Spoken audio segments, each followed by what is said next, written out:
El Monumento a la Revolución, ubicado en la CDMX, es uno de los más emblemáticos de México, pero ¿sabían que originalmente no iba a ser un monumento, sino un gran edificio? ¿Que tardaron más de 20 años en terminar la obra? ¿Que en él descansan los restos de varios personajes históricos y que puede verse desde el espacio? Bueno, esto último no, pero sí tiene varios datos que seguramente no conocían. Así que presten atención, porque en esta ocasión les presento 16 datos del Monumento a la Revolución que no te enseñan en la escuela. Número 16. Como dije antes, la idea original no era construir un monumento, sino un gran edificio, el Palacio Legislativo Federal, que sería la nueva sede de la Cámara de Diputados y Senadores de México, y al mismo tiempo se convertiría en el edificio conmemorativo del centenario de la Independencia, que iba a festejarse en 1910. Número 15.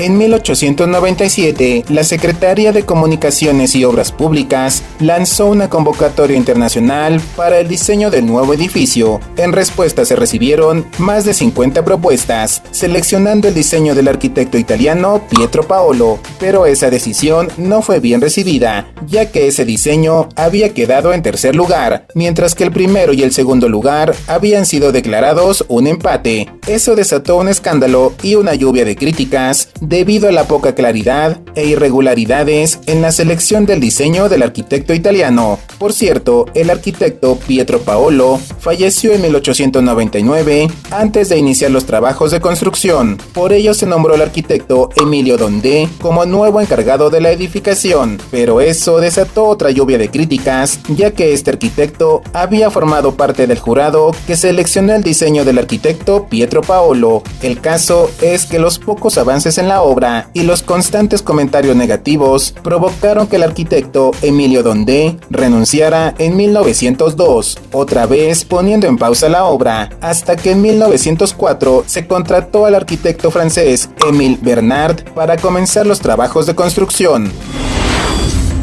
Número 14. Como dije en el punto anterior, en 1904, el arquitecto francés Émile Bernard fue seleccionado para revivir el proyecto, pero no todo fue miel sobre hojuelas, porque él quería hacer algunas modificaciones, mientras que la Secretaría de Comunicaciones y Obras Públicas exigía mantener el estilo del primer diseño seleccionado, es decir, el diseño del arquitecto Pietro Paolo. Pero al final, después de varias negociaciones, el gobierno aceptó las modificaciones del arquitecto Émile Bernard, que se había inspirado en el Capitolio de Estados Unidos y en el Parlamento de Budapest. Número 13. El presidente Porfirio Díaz quería que el nuevo Palacio Legislativo Federal fuera uno de los más lujosos, imponentes y prácticamente el más grande del mundo. Para ello, reservó un espacio de 14.700 metros cuadrados y para costear su construcción, se creó un patronato, se recibieron donaciones y se vendieron algunos bienes de la nación, lo cual también fue criticado. Número 12. Otro pequeño problema que se presentó antes de la construcción fue el suelo lacustre de la Ciudad de México. Recordemos que la ciudad fue construida sobre un terreno que anteriormente era un lago. Por ello, el suelo era muy aguado y la zona seleccionada para la construcción del nuevo Palacio Legislativo Federal registraba hundimientos del subsuelo. Así que para resolver ese problema, fue necesario invertir una gran cantidad de dinero extra en la construcción de una plataforma de acero y concreto para mantener el futuro palacio en pie y evitar hundimientos. Número 11. Después de construir la plataforma de acero y concreto, en 1906 por fin comenzó la construcción del esqueleto del nuevo Palacio Legislativo Federal, que consistió en una masiva estructura metálica, estructura que tardó algunos años en estar completa, así como la ven en pantalla. Hasta ese momento se habían invertido cerca de 6.5 millones de pesos de la época en la construcción de dicha estructura metálica. Número 10. Finalmente, el 23 de septiembre de 1910, como parte de los festejos del centenario de la independencia de México, se celebró una gran ceremonia en la que el mismo presidente Porfirio Díaz colocó la primera piedra del nuevo Palacio Legislativo Federal. Y ya, prácticamente eso fue todo, porque tan solo 2 meses después, el 20 de noviembre, comenzó el movimiento revolucionario, así que la construcción se detuvo, en primer lugar, porque los recursos se utilizaron para combatir el levantamiento de armas, y más adelante por el pequeño detalle que el presidente Porfirio Díaz dejó de ser presidente, así que desde ese momento la obra quedó abandonada. Número 9. Un dato bastante curioso es que se dice que durante aquella ceremonia de la colocación de la primera piedra, el 23 de septiembre de 1910, también se aprovechó para enterrar una cápsula del tiempo, en la que se guardaron monedas, periódicos, fotografías, celulares, tablets y documentos de la época. Sin embargo, hasta ahora no se ha encontrado dicha cápsula, aunque creo que tampoco es que la estén buscando. Número 8. Cuando se colocó la primera piedra, el 23 de septiembre de 1910, ya estaba lista prácticamente toda la estructura metálica del futuro edificio, pero después del 20 de noviembre, durante el conflicto revolucionario, varias partes de esa estructura fueron saqueadas, robando el hierro para la construcción de armas de fuego que se utilizarían durante el conflicto armado y seguramente para otras cosas. Número 7. Desde el 20 de noviembre de 1910 y durante todo el tiempo que duró el conflicto armado, la obra, o mejor dicho la estructura metálica, quedó abandonada. Incluso en más de una ocasión se pensó en demolerla por completo, ya que para los nuevos gobernantes representaba una herencia de aquel malvado villano, el peor presidente de México, Porfirio Díaz. Eso me recuerda a cierto presidente que canceló cierto aeropuerto en Texcoco porque era una obra de otro presidente y según él representaba la corrupción, así que mejor comenzó a construir el suyo, para que vean que con el paso de los años, las cosas no cambian mucho en la mente de nuestros gobernantes. Ellos no quieren terminar obras de gobiernos pasados porque no las pueden presumir como propias, mejor prefieren tirar a la basura millones de pesos que ya se habían gastado en dicha obra, pero no me distraigan con esas cosas, mejor regresemos al Monumento a la Revolución. El caso es que la estructura metálica no se derrumbó, o por lo menos no por completo.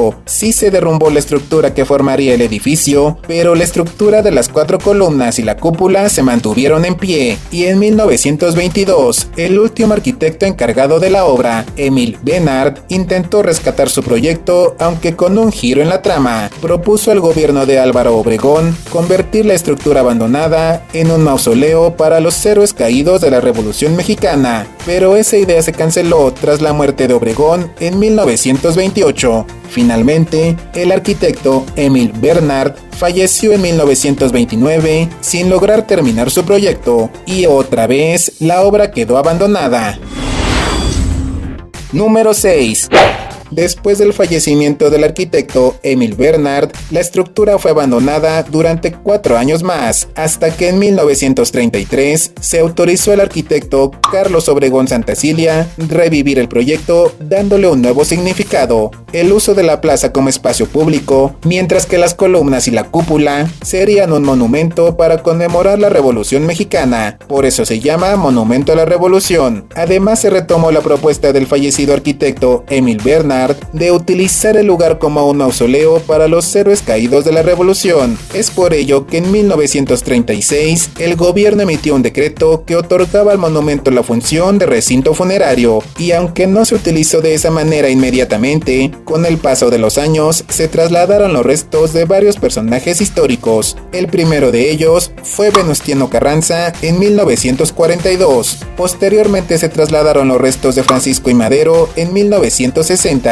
de Plutarco Elías Calles en 1969, de Francisco Pancho Villa en 1976 y finalmente de Lázaro Cárdenas en 1970. Número 5. Como bien sabemos, el Monumento a la Revolución consiste en 4 columnas y una cúpula, pero lo que quizá no sabían es que cada columna está dedicada a momentos importantes en la historia de México: la independencia, las leyes de reforma, la ley agraria y la ley obrera. Pero no solo eso, sino que en la parte superior de cada columna hay una escultura que igualmente simboliza esos momentos. Dichas esculturas fueron realizadas por el arquitecto mexicano Oliverio Martínez. Número 4. El Monumento a la Revolución por fin quedó terminado completamente en 1938, 41 años después que la Secretaría de Comunicaciones y Obras Públicas lanzara la convocatoria para el diseño del proyecto original, 32 años después de comenzar con la construcción de la estructura metálica y 28 años después de haberse colocado la primera piedra. Número 3. En el Archivo General de la Nación, en el Fondo de Comunicaciones y Obras Públicas, están guardados los expedientes relacionados a la historia del Palacio Legislativo Federal. Entre ellos hay algunas ilustraciones que se habían realizado de cómo se vería el edificio en el interior y son las que están viendo en pantalla. Número 2. Otro dato bastante curioso es que en 1946 un piloto atravesó el Monumento a la Revolución. Se trató de Jacobo Fernández Alberdi, piloto de origen español, refugiado en México a consecuencia de la Guerra Civil. Resulta que este hombre quería impresionar a su novia y al mismo tiempo pedirle que se casara con él, así que el 3 de marzo de 1946 la invitó a dar una vuelta. La chica quedó impresionada cuando llegaron al aeropuerto y Jacobo le dijo que una avioneta los esperaba para dar un paseo. Ella accedió y pocos minutos después la feliz pareja volaba por la Ciudad de México. Cuando se acercaron al Monumento a la Revolución, Jacobo se acercó más y más y más, comenzando a descender, y sin que nadie lo esperara, atravesó las columnas del monumento ante la mirada sorprendida de la gente que estaba cerca. Segundos después repitió la hazaña, misma que fue captada por un turista que rápidamente sacó su iPhone y tomó una fotografía en el momento exacto, misma que están viendo en pantalla. Después de eso, Jacobo fue llamado el piloto enamorado, aunque las autoridades también lo llamaron. Se dice que el general Alberto Salinas Carranza, sobrino de Venustiano Carranza y director de la Aeronáutica Civil, lo mandó llamar y le dijo: mira Jacobo, por un lado te voy a felicitar por tu heroísmo y por lo bien que lo hiciste, pero por otro lado te voy a quitar la licencia y multar con 5,000 pesos, aunque de acuerdo al diario La Prensa, la multa subió a 8,000 pesos por haber violado la ley de comunicaciones que prohíbe volar a baja altura sobre zonas habitadas, además de la infracción que cometió al subir a una pasajera sin permiso. Por otro lado, los periódicos lo tacharon de inconsciente, aunque él comentó que no fue una improvisación, pues previamente había medido el espacio entre las columnas y, conociendo bien las medidas de su avioneta, calculó que no habrían fallas. Número 1. Como dije antes, el Monumento a la Revolución quedó terminado en 1938 y contaba con un mirador para que la gente lo visitara. Sin embargo, en 1970 las puertas se cerraron y ya no se permitió el acceso a los visitantes. Eso provocó que el edificio cayera nuevamente en el abandono durante 40 años, hasta que en el año 2010 se hizo una remodelación como parte de los festejos del centenario de la Revolución Mexicana. Los trabajos que se hicieron fueron la reconstrucción de la piedra, el cobre y los barandales, construcción de un elevador con paredes de cristal que lleva al mirador, ubicado a 57 metros de altura. Dicho mirador también fue restaurado. Por cierto, hay quienes criticaron la colocación del elevador de cristal, pues opinaban que no formaba parte de la estructura original, por lo cual le quitaba estilo. Imagino que esas personas preferían usar los más de 300 escalones para subir al mirador. También se rehabilitaron las urnas que guardan los restos de Madero, Villa, Carranza, Plutarco Elías Calles y Lázaro Cárdenas, y se colocó la atracción más llamativa, la famosa fuente de colores, que es la que más divierte a los visitantes. Finalmente, el Monumento a la Revolución fue reinaugurado el 20 de noviembre del año 2010. Eso es todo, amigos curiosos. Si el video les gustó, compártanlo con sus amigos, y si no les gustó, compártanlo con sus enemigos. Por ahora me despido, deseando que tengan un excelente día. Cuídense mucho y recuerden que esto es Curiosidades M.